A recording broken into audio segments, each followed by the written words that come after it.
Think flying first class means champagne and caviar? Think again. Today we're breaking down the real difference between economy, premium, and first class on long-haul flights, and revealing one secret tip that could upgrade your experience for free. We're going to see if spending thousands is actually worth it, or if you're better off saving that cash for your actual vacation. Whether you're a first-time flyer or a seasoned traveler, picking the right seat could be the difference between a travel nightmare and the trip of a lifetime. I'm going to show you everything, from the food you eat to the seat you sleep in, so you'll know exactly which class is right for you. Let's dive in.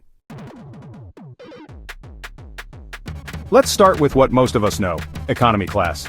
It's the section of the plane that almost everyone has experienced at least once, and for many, it's the only way to fly. Whether you're a seasoned traveler or heading out on your very first international adventure, economy is where the journey begins for most of us. It's the cheapest way to cross the world, sometimes for less than a new phone.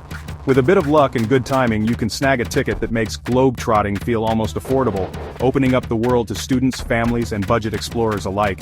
But that low price comes with trade-offs. The savings are real, but so are the sacrifices you'll make along the way. The seat? About 32 inches of pitch, 17 inches wide. On a long flight, your knees will be best friends with the seat in front. Legroom is a luxury, and stretching out is almost impossible unless you're lucky enough to snag an exit row or bulkhead seat. Reclining? Minimal, and you'll feel guilty doing it. The person behind you is probably just as cramped, so every inch you lean back feels like a moral dilemma. Food? It's basic. Think chicken or pasta on a plastic tray. The meals are more about function than flavor, and you'll be grateful for any extra snacks you packed in your carry-on. Entertainment? A small screen, a few movies, and a thin blanket. If you're lucky, you'll find something to watch, but don't expect a luxury cinema experience. Bring your own headphones and maybe a book, just in case. The real challenge is personal space. You're shoulder to shoulder with strangers, and getting up means a coordinated shuffle. Every trip to the bathroom is a mini obstacle course, especially on a full flight. It's a test of patience and endurance. Long-haul flights can feel endless, and sleep is more of a hope than a guarantee. But for the budget-conscious traveler, student, or family, it's a way to save big for your actual trip. The money you save on airfare can go toward experiences, food, and adventures at your destination. You endure the flight for the reward at the end. That first step off the plane makes every cramped hour worth it. So who's economy for? Anyone who believes the destination is more important than the journey. If you're willing to trade comfort for adventure, this is your ticket. Comment below with your worst economy class story. Crying babies, seat kickers, food disasters. I want to hear it all. Share your survival tips too. Maybe you've cracked the code for making economy bearable. And let me know, are you the type to save and fly economy, or would you splurge for more comfort? Is it all about the destination, or does the journey matter just as much to you? Your comment could get pinned. So what's your take on the bare bones reality of economy class?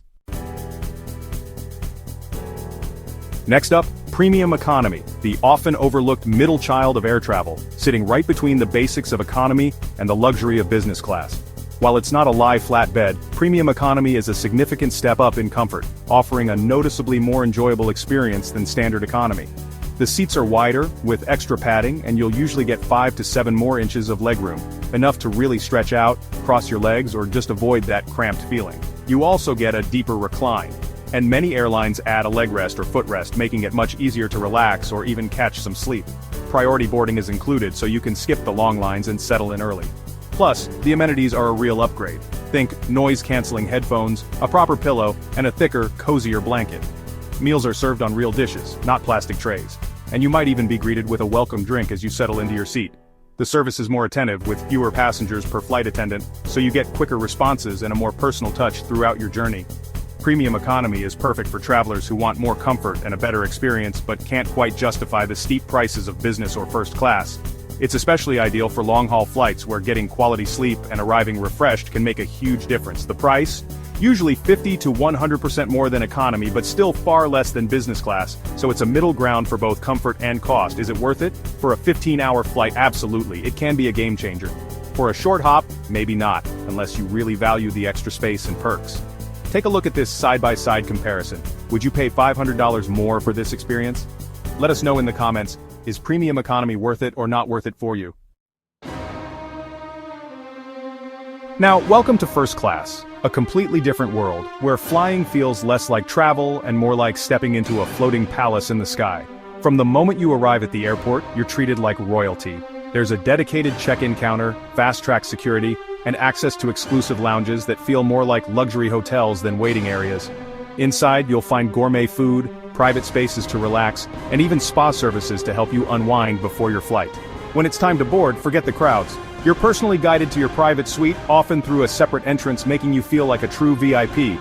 It's not just a seat, it's a private pod with closing doors, a massive armchair that transforms into a fully flat bed, and more space than you'll know what to do with.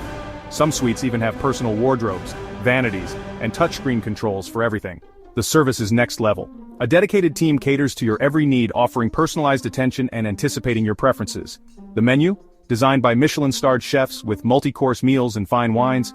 Want caviar and Dom Perignon at 3 a.m.? No problem, you can dine whenever you want with restaurant-quality food and drinks delivered right to your suite. Amenities include designer pajamas, luxury amenity kits packed with skincare, noise-canceling headphones, and sometimes even an onboard shower. Yes, you can actually freshen up at 40,000 feet. This is the absolute peak of commercial air travel, an experience that redefines what it means to fly.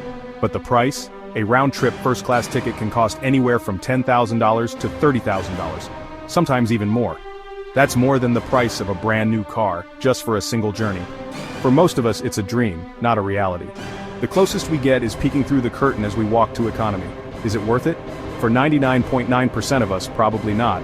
But for those lucky enough to try it, it's the ultimate bucket list experience, a taste of how the other half flies. If you could fly first class on any airline, which would it be? Emirates? Singapore? Or maybe another? Let me know in the comments below. Think you'll never afford first class? Here's a secret tip that could get you a free upgrade. It's all about checking in as late as possible, and being nice. Airlines oversell economy, and if you check in last, you might find it's full. They have to get you on the plane so you could be bumped up to premium or even business. Travel solo or with one other person, bring only a carry-on, and watch the seat map before your flight. At the gate, be polite and friendly. Agents are more likely to upgrade someone who's nice. It's a gamble. You could get a free upgrade or the worst seat or even get bumped with compensation. High risk, high reward. Try it on your next flight and let me know if it works. Tag a friend who needs this tip. Let's break it down. Here's your ultimate cheat sheet. Economy cheapest, gets you there but cramped and basic. Fly when budget is #1. Premium economy, more comfort, better food, priority services, costs more but worth it for long-haul flights. First class, ultimate luxury, private suite, gourmet dining, exclusive lounges, but the price is sky high. Economy is for savers, premium for smart travelers, first for splurgers. There's no single best class, it depends on your priorities and budget. Final poll. If you had a 12-hour flight tomorrow, which would you choose? Comment economy, premium, or first below. If you learned something or were entertained, hit that like button. Subscribe for more travel hacks and epic videos. We're on a mission to hit 10 million subscribers, and your support makes it possible. Comment below. If you won the lottery, which airline would you fly first class on? Thanks for being the best audience on YouTube. Stick around for a sneak peek of our next video. You won't believe what's coming. That's a wrap on our Ultimate Airline Class Showdown. I hope this helped you choose the best way to fly for your next adventure. Remember, the best way to fly is the one that fits your style and budget.